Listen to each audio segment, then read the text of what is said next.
Kredit, angsuran, walaupun cuma 1 juta sebulan, itu pusing kalau kita yang bayar. Nggak pusing walaupun ratusan juta per bulan, nggak pusing kalau orang lain yang bayar. Kalau saya hutang, harus orang lain yang bayar angsurannya. Enak kan?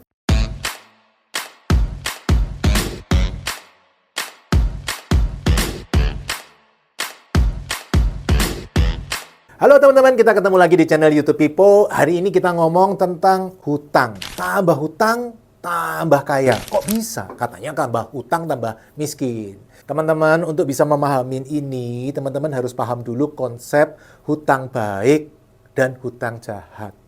Hutang jahat adalah hutang yang membuat kita keluar uang setiap bulan. Tuh.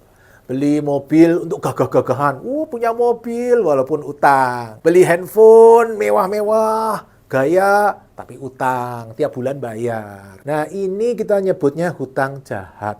Kita tidak membahas hutang ini ya. Yang kita bahas adalah hutang baik. Look, mana ada Pak utang baik kalau hutang kena biaya ke bank, kena bunga ke bank. Ada teman-teman, itu namanya hutang baik. Hutang baik adalah hutang yang bisa menghasilkan income lebih besar dari angsuran. Enak kan? Utang, income-nya lebih besar dari angsuran. Utang untuk beli properti yang income-nya lebih besar dari angsuran. Utang untuk beli mobil yang disewakan orang, income-nya lebih besar dari angsuran. Hutang untuk beli handphone misalnya, kalau teman-teman bisa, handphone disewakan. Misalnya teman-teman punya bisnis penyewaan handphone gitu ya. Income-nya lebih besar dari angsuran. Itu kategorinya hutang baik. Jadi hutang baik, hutang jahat bukan tergantung dari objeknya. Tapi tergantung apakah income-nya lebih besar dari angsuran atau tidak. Beli properti, kalau propertinya income-nya lebih kecil dari angsuran atau bahkan nol, itu juga kategorinya hutang jahat. Teman-teman. Jadi bukan masalah hutang untuk beli apa, tapi apakah income lebih besar dari angsuran. Nah, ini adalah prinsip-prinsip ketika saya utang, teman-teman. 1, income dari properti atau barang yang saya beli harus lebih besar dari angsuran. Dengan cara ini saya nggak pusing, walaupun angsurannya ratusan juta sebulan, nggak pusing. Angsuran itu pusing kalau kita yang bayar. Kalau propertinya yang bayar, nggak pusing, teman-teman. Benar? Benar apa benar? Kredit, angsuran, walaupun cuma 1 juta sebulan, itu pusing kalau kita yang bayar. Nggak pusing, walaupun ratusan juta per bulan, nggak pusing kalau orang lain yang bayar.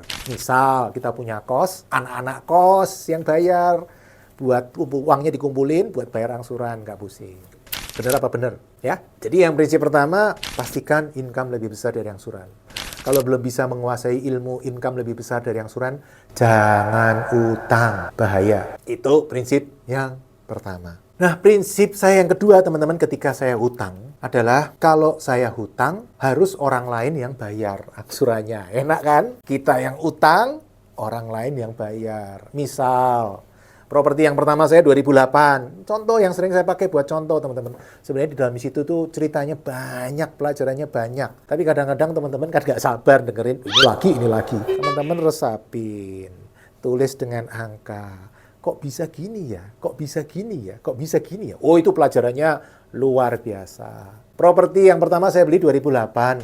Itu 900 juta. Nah, kemudian saya pakai jadi kos. Saya ubah jadi kos. Kosnya bisa 28 kamar. Angsurannya 15 juta. Income-nya 18 juta. Jadi saya utang. Siapa yang bayar? Anak kos yang bayar, teman-teman. 10 tahun, 20 tahun, kreditnya lunas, propertinya jadi milik saya. Ketika lunas, enak, teman-teman. Nggak perlu bayar lagi ke bank. Tapi uangnya masuk ke saya sebagai pensiun. Ya, sekarang kita susah-susah dulu lah. Kita tetap kerja, biar anak kos yang bayar angsuran ke bank gitu ya. Nanti setelah 10 tahun, 20 tahun nggak apa-apa juga properti menjadi milik. Ketika menjadi milik, propertinya sudah mahal. Dulu 900 juta, sekarang 5 miliar lebih, teman-teman. Kalau dulu saya nggak beli pakai kredit gimana? Income saya dulu sebelum bangkrut, waktu itu bangkrut saya. Sebelum bangkrut 6 juta income sebulan. 900 juta perlu berapa bulan? 900 bagi 6, 150 bulan. 150 bulan, nggak beli makan, nggak beli baju, anak-anak nggak sekolah. Bisa 150 bulan kekumpul. Ketika 150 bulan kekumpul 900 juta, 950 bulan itu berarti berapa tahun? 12 tahun. 2008, 2020. 2020 datang ke penjualnya. Pak penjual, uangnya udah saya kumpul nih, 900 juta. Kasih ke penjual, kira-kira penjualnya mau? Oh ya nggak bisa Pak. Sekarang sudah 5 miliar harganya. Ketinggalan.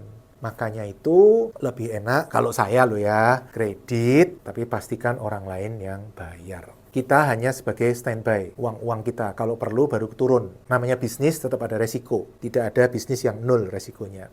Tapi uang hanya sebagai cadangan. Tetap fokusnya adalah pastikan income lebih besar dari angsuran. Ya kurang-kurang dikit. Pak, ini mendekati Idul Fitri, anak-anak ada separuh yang pulang sehingga angsurannya kurang ya. Kita yang bayar, nggak apa-apa ya kan. Tapi nanti kan hari-hari lain lebih besar dari angsuran juga, uangnya dikumpulin. Nah itu cara saya teman-teman. Enak ya? Oh, 20 tahun lama, Pak. Ya jangan ditungguin propertinya. Sambil nunggu propertinya lunas, cari yang lain lagi. Tahun kedua cari lagi, tahun ketiga cari lagi. Nggak usah muluk-muluk, setahun satu aja. Setahun satu, 20 tahun berapa properti? 20 properti teman-teman. Nggak usah muluk-muluk. 20 properti kurang nggak? Oh kurang. Ya dilipat 2, dilipat 3, tambah lama tambah pinter dong. Jangan satu terus. Ilmunya berkembang. Nah, prinsip yang ketiga kita berhutang adalah pilih yang resikonya rendah, teman-teman. Konsultasi dengan yang ahli-ahli dulu. Saya dulu kan sebelum kos juga tanya yang sudah punya kos dulu. Saya mau invest minimarket, saya tanya yang sudah invest minimarket waralaba. Ada yang bagus, saya dengerin. Ada yang tutup, saya dengerin juga. Oh, yang ditutup karena ini. Oh, yang buka karena ini. Dari situ saya belajar terus, teman-teman. Atau juga jangan lupa asuransi. Seneng nih yang tepuk-tepuk nih yang agent-agent asuransi. Ya betul Pak Tipo. Iya asuransi menurut saya bagus. Baik asuransi jiwa maupun asuransi dari asetnya. Makanya orang bank kan juga minta kita asuransiin. Menurut saya bagus. Tinggal preminya jangan mahal-mahal. Udah itu kuncinya. Jadi pastikan invest di tempat yang aman.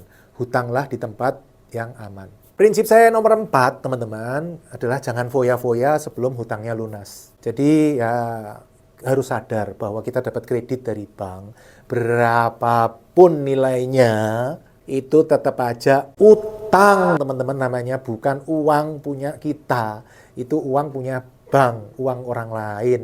Kita jangan foya-foya dulu, pastikan income, walaupun income lebih besar dari angsuran, jangan dinikmatin. Ini untuk bayar kredit dulu, supaya kreditnya cepat lunas. Ketika lunas, baru nanti foya-foyanya di belakang.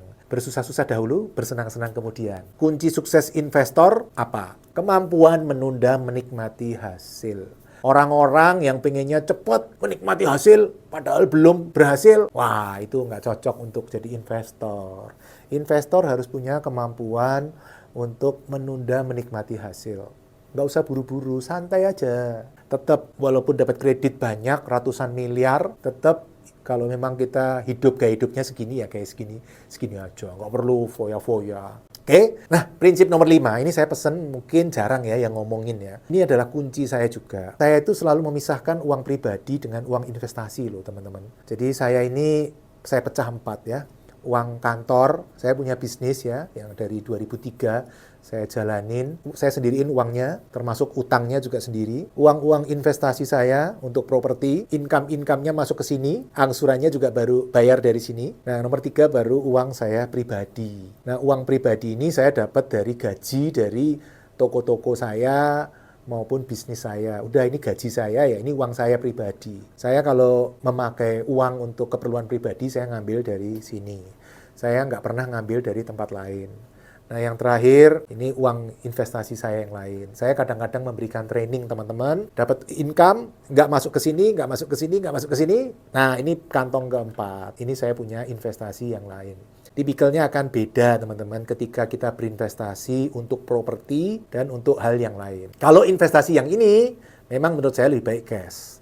Kalau investasi properti, terutama properti-properti yang saya lakukan, itu lebih baik pakai kredit.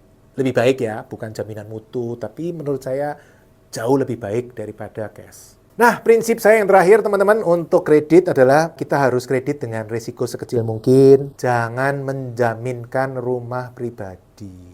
Kita sebaiknya sebisanya menjaminkan properti yang akan dibeli. Sehingga resikonya kita bisa lokalisir gitu loh, nggak merembet-merembet ke mana-mana. Bisa nggak menjaminkan properti yang mau dibeli? Bisa. KPR itu kan kredit pemilikan rumah. KPR. Kalau harus punya properti yang sudah lunas baru bisa kredit, itu namanya bukan kredit pemilikan rumah. KPR-nya jadi kredit pencairan rumah itu teman-teman. Beda itu. Nah kalau KPR kredit pemilikan rumah, kita bisa menjaminkan properti yang mau kita beli. Belum punya rumah, pengen memiliki rumah. Bisa menjaminkan properti yang dibeli.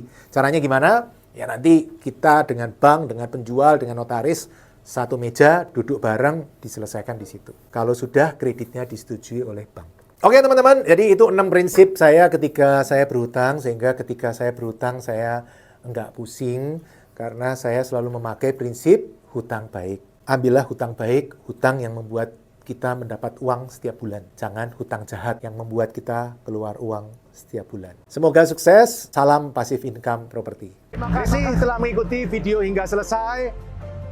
Untuk yang belum subscribe, ayo subscribe channel Pipo Hargianto dan klik lonceng notifikasi untuk mengikuti video-video selanjutnya.